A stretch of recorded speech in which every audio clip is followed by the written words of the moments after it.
Praise lord. వాక్యంలోకి వెళ్లే ముందు ప్రార్థన చేసుకుందాం. సర్వోన్నతుడ సర్వశక్తిమంతుడ స్థుతులు పైన ఆశ్రయుడైన దేవానికి స్తోత్రాలు, నీకు వందనాలు నాయన ప్రభా. గడిచిన కాలం అంతే మమ్మల్ని కాచి కాపాడి సజీవ రెక్కలలో ఉంచినందుకు నీకు స్తోత్రాలు నాయన ప్రభా. నేను వాక్యం వినిచుండగా ప్రభా మా హృదయములు మార్చి మా మనసులు మార్చమని అడుగుతున్నాం ప్రభా. నీకు లోబడి జీవించే బిడ్డలుగా మమ్మల్ని ఉంచమని అడుగుతున్నాం ప్రభా. నీ వాక్యంను గైకునే ధన్యతను దయచేయమని అడుగుతున్నాం ప్రభా. వినిచున్న వారికి చూచుచున్న వారికి ప్రతి ఒక్కరికి మారు మనసు దయచేయమని అడుగుతున్నాను తండ్రి. ఆమేన్. కొలసీలకు వ్రాసిన పత్రిక 1వ అధ్యాయము 16వ వచనం నుంచి 29వ వచనాలు ఇలాగూ రాయబడి ఉన్నాయి. చదువు.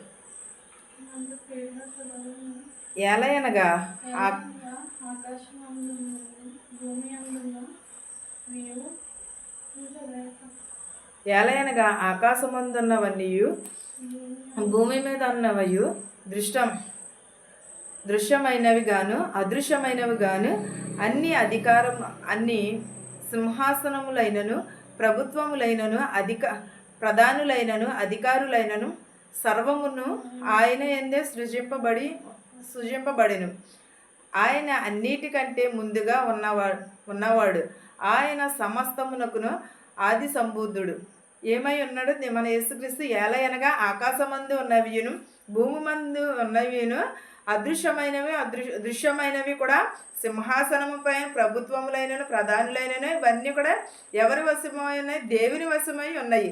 వీళ్ళందరూ కూడా దేవుని వశంలోనే ఉన్నారు. మనము కూడా మన సంఘంలోనే కానీ ఎక్కడైనా సరే మనము ఏమాత్రం ఏపాటి వారము మనము దేవుని యందు మనము నిలకడగలిగిన ఇవన్నీ కూడా దేవుడు సృష్టించినవే.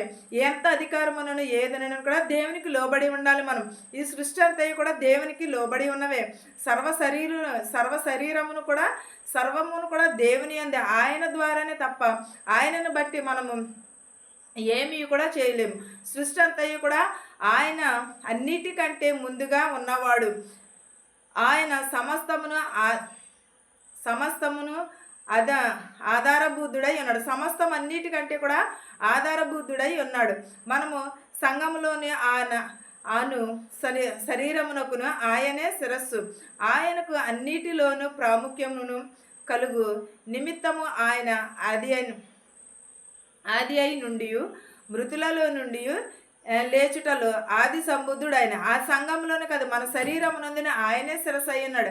ఆయనకు అన్నిటిలోనే ప్రాముఖ్యమైన కలిగిన నిమిత్తము ఆయన ఆది సంబుద్ధుడై ఉన్నాడు. మృతులలో నుండి లేచిన వాడని తేటగా చెప్పుచున్నది. ఆది సంబుద్ధునుడు అయి ఉన్నాడు. మన దేవుడు ఏమై ఉన్నాడు? ఈ సృష్టి అంతటి కంటేను కూడా ఆది సంబుద్ధుడై ఉన్నాడు. ఆయన యందు మనము సర్వ పరిపూర్ణమును నివసించవలెనని ఆయన సిలువను రక్తము చేత సంధింపజేసి ఆయన ద్వారా సమస్తమును కూడా అవి భూలోకమందున్నయైనను పరలోకమందున్నయైనను వాటన్నిటిని కూడా ఆయన ద్వారానే తనతోనే సమాధానపరుచుకునవలెనని తండ్రి అభిష్టుడాయని. ఎలాగూ ఆది సంబుద్ధులు మన ఏదైనా కూడా దేవుని చిత్తము లేకుండా కలిగినది ఏదైనా ఉన్నదా? ఆకాశమును కానీ భూమి కానీ ఇవన్నీ కూడా ఆయన చేసిన పనులే. ఆయన సర్వ శరీరములు కూడా ఆయనే యందే ఉన్నవి. ఆయన మాట చొప్పునే నడిచిన. ఆయన పొమ్మంటే పోవును రమ్మంటే వచ్చిన ఇవన్నీ కూడా మన సంఘములు అవనవి, మన ఈలోక సంబంధం అవనవి ఏవైనాను కూడా దేవుడిచ్చిన పరలోకమందున భూలోకమందున మనం అన్నిటిని విడిచిపెట్టి ఏం చేయాలంటే దేవునితో సమాధానమును కలిగి ఉండాలి. దేవునితో మనం వినయమును కలిగి ఉండాలి. మన సమాధానమును ఎలా ఉండాలంటే తండ్రి అభిష్టుడై ఆయన మరియు గత కాలమందు దేవునికి దూరదృష్టులను మీ దుష్క్రియల వలన మీ మనసులో విరోధ భావము గలవారమై ఇండిన మిమ్మును నిరపరాధులుగాను నిలవబెట్టుటకు ఆయన సమస్త యుక్తమునైన దేవతయందు మరణము వలన ఇప్పుడు మిమ్మును ఉండి మీరు వినినట్టిన ఆకాశము క్రిందను ఉన్న సమస్త దృష్టికి ప్రకటింపబడి ఉన్నవని సువార్తను కలుగును. నిరీక్షణ నుండి తొలగిపోక విశ్వాసము నిలిచి ఉండిన ఎడల ఇది మీకు కలుగును. సౌలును నేను ఆ సువార్తను ప్రకటించనైతిని. ఏమి కలిగి ఉండాలి? మనము సువార్తను కలిగి ఉండాలి, నమ్మకమును కలిగి ఉండాలి. సమస్తమును కూడా ఆయన చేతి పనులే. నిన్నటి వలెను కాకుండా రేపటి వలెను కూడా దేవుని యందు ఆకాశము క్రింద ఉన్న ప్రతి సమస్తమును కూడా ప్రకటింపబడిన ఈ సువార్తను కలుగును. నిరీక్షణ నుండి తొలగిపోకుండా విశ్వాసమంది నిలిచి ఉండవలెనని అన్నాడు. ఇది మీకు కలుగును. సౌలును బోధించిన సువార్త ప్రకారమనే మనము ఉండవలేనండి. అంటే పౌలు గారు బోధించిన సువార్తలను మనము కూడా బోధించాలని చెప్పుచున్నాడు. మన సువార్తనకు లోబడి ఉండాలి. దేవుడు ప్రకటించుచున్నాడు. ఇవి ఫిలిస్తీన్లకు పౌలు గారు వ్రాసిన పత్రిక ఇది పౌలు గారు అనుభవపూర్వకంగా తెలియచేశారు. ఇప్పుడైతే మీ కొరకు నేను అనుభవించుచున్న శ్రమలను ముందు సంతోషించును. సంఘము అను ఆయన శరీరము కొరకు క్రీస్తు పడిన పాటలలో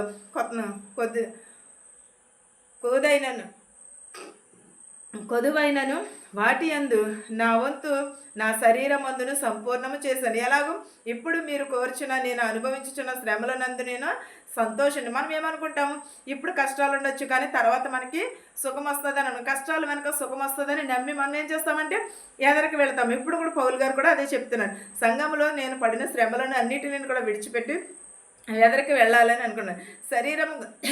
మన శరీరం ఏమై ఉన్నది? క్రీస్తు అయి ఉన్నాడు, పరిపూర్ణమై ఉన్నాడు. దేవుడు వాక్యం అనగా యుగ యుగములలోను తరతరములలోను మరుగు చేయబడి ఉన్న మర్మమును సంపూర్ణంగా ప్రకటించుటకు మీ నిమిత్తము నాకు అప్పగింపబడిన దేవుని ఏర్పాటు ప్రకారము నేను ఆ సంఘమునకు పరిచారకుడనే ఇతనండి. ఎలా ఉండాలి?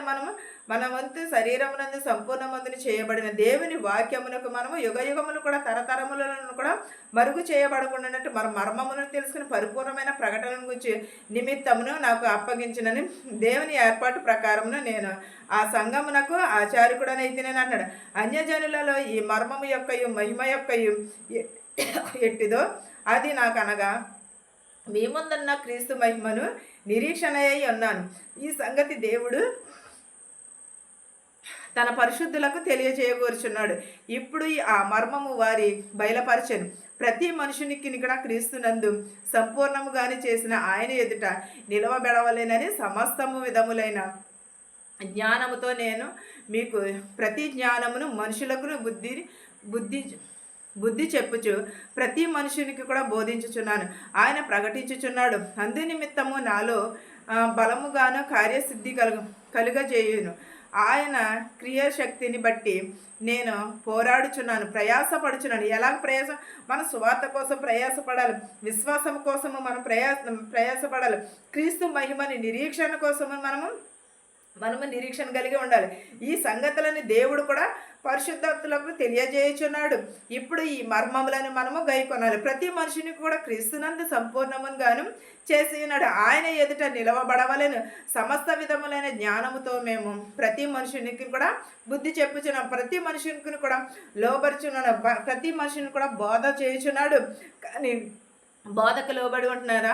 అందులో మర్మమును తెలుసుకుని ఉంటున్నారా? ఒక్కసారి ఆలోచించండి. మనం చెప్పడం కాదు, వినవడం కాదు, మనం గ్రహించాలి, విశ్వాసమును కలిగి ఉండాలి. మన సంఘంలో కానీ మన హృదయంలో కానీ ఎక్కడైనా సరే మనము నిరీక్షణ కలిగి ఉండాలి.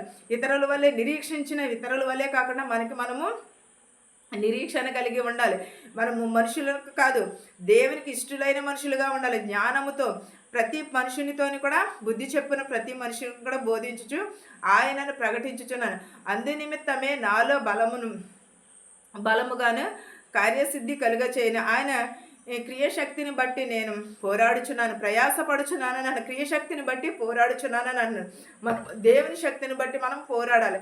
ఎప్పుడూ కూడా ఈ మనుషుల మాటలకు కాదు, దేవుని వైపును మాత్రమే చూడాలి. మనుషులు అనేకమైన మాటలు అంటూ ఉంటారు, వాటన్నిటిని కూడా మనం పట్టించుకోకూడదు. వాక్యంలోనే మనము నిలకడగలిగి ఉండాలి, నిరీక్షణ కలిగి ఉండాలి, విశ్వాసము కలిగి ఉండాలి, దృఢత్వమును కలిగి ఉండాలి. ఈ వాక్యమును మీకును మాకును మన అందరికీ తోడయ్యుండును గాక. ఆమేన్. ప్రార్థించు. స్తుతి ప్రభు, సర్వోన్నతుడు సర్వశక్తిమంతుడు, ఇవి స్తోత్రాలు నీకు వందనాలు నాయన. గడిచిన కాలం అంతే మమ్మల్ని కాచి సజీవ రెక్కలలో ఉంచినందుకు నీకు స్తోత్రాలు నాయన. ప్రభా, హృదయములు మార్చము, మనసులు మార్చమని అడుగుతున్న ప్రభా. వేషధారుల వలె కాకుండా నీతిమంతులుగా నీ సన్నిధిలో నిలవబెట్టుకుని ఆయన ప్రభా. వినిచిన వారికి చూచుచున్న వారికి మారు మనసు దయచే ప్రభా. శత్రువులు మిత్రువులు దీవించినారు ప్రభా. బస్సులో వెలిచినటువంటి, రైల్లో వెలిచినటువంటి, ఆటోలోని, ట్యాక్సీలోని వెలిచిన వారందరినీ ప్రభు సురక్షితంగా వారి గృహాలకు చేర్చి ప్రభా. ఇతర దేశాలను పనిచేసుకుంటున్న వారికి శక్తిని బలమును దయచే ప్రభా. జ్ఞానం దయచే ప్రభా. మెడికల్కి వెలిచినారు వచ్చుతున్నారు ప్రభా. నీ కాపుదల వారి పైన ఉంచమని అడుగుచున్నాను నాయన ప్రభా. వారికి నాయన ప్రభా వారి బయలు కూడా దీవించమని అడుగుచున్నాను నాయన ప్రభా. ప్రభు గ్రుడ్డి వారిని, మోగు వారిని, చెవిటి వారిని, గ్రుడ్డి వారిని బాగు చేయమని అడుగుచున్నాను ప్రభా. అంగవైకల్యం కలిగిన ప్రతి ఒక్కరిని స్వస్థపరచమని అడుగుచున్నాను ప్రభా. నేను నీకే స్తోత్రాలను ప్రభా. ఎవరినైతే మర్చిపెట్టి వారందరినీ దీవించమని అడుగుతున్నాను ప్రభా. పెదవరాలని ప్రభా దీవించి ప్రభా. పెదవరాలు బిడ్డలు దీవిస్తానన్న ప్రభా. యవనస్తులు పెట్టెళ్ళిపోకుండా నీ పాదాల చెంత చేర్చుకోమని అడుగుతున్నాను నాయన ప్రభా. వినిట వలన విశ్వాసం కలుగుటకు, మారు మనసు కలుగుటకు సహాయం చేయమని అడుగుతున్నాను ప్రభా. హాస్పిటల్ అనేక మంది రోగములకు వారందరినీ స్వస్థపరచమని అడుగుతున్నాను ప్రభా. ప్రతి ఒక్కరి కుటుంబమును శాంతి సమాధానం దయచేయమని, సంఘాలను, మా దేశాలను దీవించమని, నా ప్రార్థనను నీ పాసన చేర్చుకోమని నజరేయుడని యేసునామములో అడిగి వేడుకొనుచున్నాను తండ్రి, ఆమేన్. పరలోకమందున మా తండ్రి, నీ నామం పరిశుద్ధపరచబడును గాక, నీ రాజ్యం వచ్చును గాక, నీ చిత్తం పరలోకమందు భూమి నెరవేరినట్లును మా నిధిన ఆహారం నేడు మాకు దయచేయము. మరణస్తులను మేము క్షమించిన ప్రకారం మరణములను క్షమించము. దృష్టి నుండి, శోధన నుండి తప్పించము. రాజ్యమును, శక్తియు, మహిమయు నిరంతరము నీవైనావు మా తండ్రి, ఆమేన్. అందరికీ వందనాలు.